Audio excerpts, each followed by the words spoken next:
Hello everyone दोस्तों, आज हम डिस्कस करेंगे AMH यानी एंटी मुलेरियन हार्मोन के बारे में।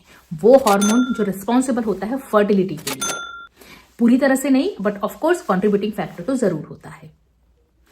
जो फीमेल्स इनफर्टिलिटी जैसी प्रॉब्लम को झेल रही हैं या फर्टिलिटी इश्यूज को फेस कर रही हैं, वो अक्सर उनमें ये इन्वेस्टिगेशन कराया जाता है सीरम AMH का, ताकि पता लगाया जा सके कि कहीं इनफर्टिलिटी की प्रॉब्लम कहीं इस हार्मोन की वजह से तो नहीं है। लेकिन एक इंटरेस्टिंग फैक्ट भी ये है कि ये हार्मोन खाली फीमेल्स में नहीं होता, ये हार्मोन पाया जाता है मेल्स और फीमेल्स दोनों में। और दूसरा इंटरेस्टिंग फैक्ट जो मैं आपको बताने वाली हूं वो ये है कि ये जो हार्मोन है ये हम में और आप में तब से है जब से हम और आप अपनी माता के गर्भ में थे। यानी जब आप और हम खाली 8 हफ्ते के थे अपनी माता के गर्भ में, हम में ये तब से बन रहा है, क्योंकि ये हार्मोन रिस्पॉन्सिबल होता है मेल रिप्रोडक्टिव ऑर्गन और फीमेल रिप्रोडक्टिव ऑर्गन को डिफरेंशिएट करने के लिए। यानी कि जब खाली फीटस डेवलप हो रहा होता है तो उसमें जब ये ऑर्गन बनने शुरू होते हैं तो इस हार्मोन के रेशियो के ऊपर डिपेंड करता है कि मेल रिप्रोडक्टिव ऑर्गन फॉर्म होंगे या फीमेल रिप्रोडक्टिव ऑर्गन होंगे।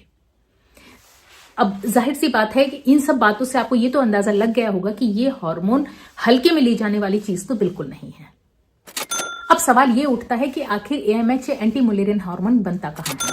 देखिए, मेल्स में ये वृषण यानी टेस्टिस में और फीमेल्स में ये ओवरी में बनता है। फर्टिलिटी के लिए एक अहम रोल प्ले करता है, क्योंकि पूरी तरह से 100% नहीं तो ऑफकोर्स कुछ हद तक जरूर ये रिस्पॉन्सिबल होता है फीमेल्स में फर्टिलिटी के लिए। आमतौर पर आप लो AMH के बारे में आपने काफी सुना होगा। लो AMH एक्चुअली इस पे जोर इसलिए दिया जाता है क्योंकि अगर AMH की लेवल जो है कम है, वो तब ये माना जाता है कि ओवेरियन रिजर्व भी फीमेल में कम है। अब ये ओवेरियन रिजर्व क्या होता है? देखिए, ओवेरियन रिजर्व का मतलब है कि हर फीमेल में जो एग होते हैं वो ओवरी में पाए जाने वाले फॉलिकल में सेफ रहते हैं, उसमें स्टोर रहते हैं और वो एक पर्टिकुलर संख्या में ही स्टोर रहते हैं। यानी कि जन्म से लेके मृत्यु तक एक पर्टिकुलर अमाउंट में ही अंडों की संख्या फीमेल में पाई जाती है। हर महीने जब ओव्यूलेशन का टाइम आता है तो ये ओवरी में पाए जाने वाले जो फॉलिकल होते हैं, जो वाटर फिल्ड फ्लूइड फिल्ड जो पैकेट्स होते हैं, ये 15 से 20 की संख्या में डेवलप होते हैं, साइज में ग्रो करते हैं और इसमें से सिर्फ एक फॉलिकल एक ऑप्टिमम साइज तक पहुंचकर फूटता है और उसमें से फिर अंडा रिलीज होता है और वही अंडा फर्टिलाइजेशन में हेल्प करता है। और अगर फर्टिलाइजेशन नहीं होता है तो वही अंडा बाकी फॉलिकल्स के साथ में खत्म हो जाता है। तो ये एक नॉर्मल ओव्यूलेशन का प्रोसेस होता है। तो ये जो AMH होता है ये उसी फॉलिकल के द्वारा फॉर्म होता है, उसी फॉलिकल के द्वारा बनता है और इसी से ही आप अंदाजा लगा लीजिए, जितने कम फॉलिकल उतना कम AMH या जितने ज्यादा फॉलिकल उतना ज्यादा बढ़ा हुआ AMH। और फीमेल की फर्टिलिटी का अंदाजा भी इससे इजीली लगाया जा सकता है। देखिए, जैसे मैंने आपको बताया कि AMH जो है बिल्कुल स्टार्टिंग फीटस की स्टेज से ही बनने लगता है। तो ये जो AMH है ये विद एज जो है फ्लक्चुएट करता है। मतलब शुरुआती एज में ये कम होता है, प्यूबर्टी के टाइम से थोड़ा सा बढ़ने लगता है और जब फर्टिलिटी वाला पीरियड आता है तकरीबन 20 से 30-35 साल के बीच का जो टाइम पीरियड होता है उसमें एक लेवल तक ही बढ़ जाता है और उसके बाद फिर घटने लगता है, क्योंकि घटता AMH शो करता है कि लो ओवेरियन रिजर्व है, घटता AMH शो करता है कि आप मेनोपॉज की तरफ हैं। तो इसलिए जो ये नॉर्मल जो रेंज मानी जाती है 20 से 30-35 वर्ष के बीच की, वो मानी जाती है 1 से 4 नैनोग्राम के बीच इसकी मात्रा रहनी चाहिए। 4 से ज्यादा भी नहीं बढ़नी चाहिए और 1 से बहुत ज्यादा कम भी नहीं होनी चाहिए। चलिए अब हम कारण जानते हैं कि आखिर AMH की मात्रा कम क्यों होने लगती है। जैसे मैंने बताया कि एक तो एज बहुत बड़ा फैक्टर है। 35 साल से ऊपर जैसे जैसे एज एडवांस होती जाती है, बढ़ती जाती है, मेनोपॉज की तरफ फीमेल जाती है तो इसकी मात्रा जो है कम होने लगती है, AMH की मात्रा लो होने लगती है। दूसरा, कुछ हार्मोनल इम्बैलेंस में भी देखा गया है कि AMH की मात्रा कम होने लगती है। थायराइड डिस्फंक्शन में भी पाया जाता है बहुत बार। दूसरा, एंडोमेट्रियोसिस हो गया, ओवेरियन सिस्ट हो गया, तो ऐसी सिचुएशन में AMH की मात्रा कम होने लगती है। इसके साथ साथ अगर फैमिली हिस्ट्री रही है अर्ली मेनोपॉज की, तब ऐसी सिचुएशन में चांसेस हैं बहुत ज्यादा कि AMH की मात्रा कम फॉर्म हो। या कुछ लाइफस्टाइल डिसऑर्डर्स होते हैं, ओबेसिटी है, मोटापा बहुत ज्यादा है, या आपका खान पान बिल्कुल भी अच्छा नहीं है, पुअर डाइट आप लेते हैं, हेल्दी लाइफस्टाइल आपका बिल्कुल नहीं है, न्यूट्रिशनल वैल्यू अगर आपकी डाइट में नहीं है, विटामिन डी की डेफिशिएंसी अगर बहुत ज्यादा है, तो ऐसी मात्रा में एएमएच की जो लेवल है वो डाउन होने लगता है। एएमएच जो है आपके मेंटल और इमोशनल हेल्थ पे बहुत ज्यादा डिपेंड करता है। आप स्ट्रेस में रहती हैं, आप टेंशन बहुत ज्यादा लेती हैं, परेशान रहती हैं, कंसीव ना करने की वजह से भी जो मेंटल प्रेशर और हाइपर स्ट्रेस में अगर आप रहती हैं तो वो भी अगेन कारण बन जाता है एएमएच के कम होने का।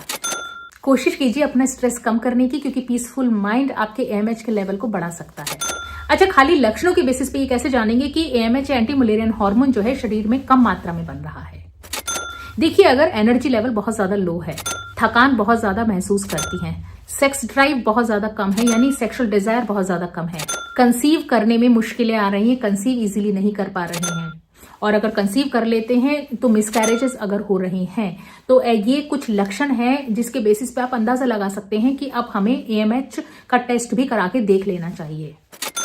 अच्छा, यहाँ पे मैं एक बात आपसे कहना चाहूंगी कि जिन फीमेल्स में एएमएच की मात्रा लो है, तो वो पहली बात तो फर्टिलिटी की समस्या को लेके बहुत ज्यादा परेशान ना हो, वो पूरी तरह से कल्प्रिट एएमएच को भी ना माने, क्योंकि ये जैसे मैंने शुरू में कहा कि एएमएच जो है सिर्फ एक कॉन्ट्रीब्यूटिंग फैक्टर है, whole and sole responsible factor in fertility का नहीं है। उसका कारण ये है क्योंकि अगर मैं आयुर्वेदिक दृष्टि से भी अगर आपसे बताऊं तो मैं सिर्फ इतना कहूंगी कि एएमएच के घटते लेवल के पीछे का कारण है या तो हार्मोनल या लाइफस्टाइल या डाइट या जो मैंने कारण आपसे बताया, उनमें से कोई भी फैक्टर हो सकता है। तो जहां बात इलाज की आती है तो खाली एएमएच का लो होने का इलाज नहीं किया जाएगा, यानी एएमएच बढ़ाने के लिए सिर्फ इलाज नहीं किया जाएगा, इलाज किया जाएगा जो उसके पीछे के कारण है। अगर हार्मोनल डिस्टर्बेंस है तो उसका इलाज किया जाएगा, अगर कोई और कंट्रीब्यूटिंग फैक्टर है तो उसका इलाज किया जाएगा। तो हमेशा याद रखिए, अगर इनफर्टिलिटी की समस्या है तो कारण सिर्फ एक नहीं होता है, इनफर्टिलिटी की समस्या के पीछे कारण कई हो सकते हैं। तो इसलिए सिर्फ एक वजह को आप कारण मान के कतई ना चलें। देखिए, अगर एएमएच खाली लो ही रिस्पॉन्सिबल नहीं होता है, फर्टिलिटी में हाई एएमएच भी रिस्पॉन्सिबल हो सकता है, यानी हाई एएमएच भी एक इंडिकेटर हो सकता है फर्टिलिटी इश्यूज का या उसके पीछे के कारणों का, जैसे कि पीसीओएस है, पॉलिसिस्टिक ओवेरियन सिंड्रोम में, जिसमें कि मल्टीपल फॉलिकल्स होते हैं। तो ऐसे में एएमएच की मात्रा 4 नैनोग्राम से ज्यादा बढ़ने लगती है, जो अगेन रिस्पॉन्सिबल होता है इनफर्टिलिटी का या कंसीव करने में प्रॉब्लम का। तो यहाँ पे बहुत जरूरी है कि घटते एएमएच या बढ़ते एएमएच दोनों ही कंडीशन में उसके पीछे के कारणों को ढूंढकर उसका इलाज कराना। तो इसका इलाज आप आयुर्वेद द्वारा इजीली करवा सकते हैं। एएमएच को नॉर्मलाइज करने के लिए संशोधन या प्यूरिफिकेटरी थेरेपी के साथ साथ जो है ओरल मेडिकेशन चलाई जाती है, जिसके द्वारा एएमएच बहुत इजीली बढ़ाया जा सकता है। सबसे पहले तो आप खुद से ही अपने लेवल पे चीजों को ठीक करने की कोशिश कीजिए, अपनी डाइट ठीक कीजिए, अपना लाइफस्टाइल ठीक कीजिए, अपना स्ट्रेस कम कीजिए। तो आप ये समझिए कि 50% कंट्रीब्यूशन तो आप खुद दे देंगे और बाकी 50% रोल रह जाता है ट्रीटमेंट का, जो कि आप इजीली आयुर्वेद द्वारा कर सकते हैं। और दोस्तों, जहां तक रही बात घर बैठे एएमएच को बैलेंस करने की, तो उसके लिए मैं आपसे डिस्कस करूंगी नेक्स्ट वीडियो में कि आप घर बैठकर अपने एएमएच की मात्रा को किस तरह से बैलेंस कर सकते हैं, किस तरह से आप घर पर रहकर ही उसको ट्रीट कर सकते हैं। तो एनीवेज, आज की वीडियो में सिर्फ इतना ही। अगर आपको वीडियो पसंद आया है, कहीं ना कहीं यूजफुल लगा है, हेल्पफुल लगा है, तो अपनों के साथ शेयर कर लीजिए, वीडियो को लाइक कर लीजिए, और अगर चैनल पर नए हैं तो उसे सब्सक्राइब कर लीजिए। मिलते हैं हम नेक्स्ट वीडियो में, तब तक के लिए stay healthy, stay happy, take care, bye bye.